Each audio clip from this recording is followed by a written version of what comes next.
रुनुले केही बदल्दैन भन्नेहरूलाई के थाहा। केही मान्छेहरू बाँच्नकै लागि रुनुपर्ने हुन्छ। मान्छेहरू भन्छन् रोएर केही हुँदैन, तर म भन्छु रोएर धेरै कुरा बुझेकी छु। जुन बेला यो मनले बोल्न छोड्छ, त्यो बेला आँसुहरू बोल्न थाल्छन्। रुनु मेरो कमजोरी होइन, यो मभित्र लुकेको बलियो भावनाको आवाज हो।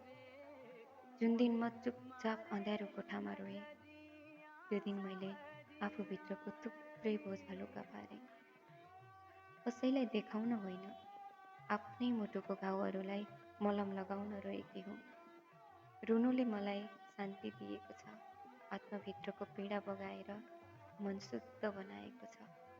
र त आज पनि जब धेरै कुराले थिच्छ, म आँसुहरूलाई रोक्दिनँ, किनकि त्यो नै मेरो साँचो अभिव्यक्ति हो।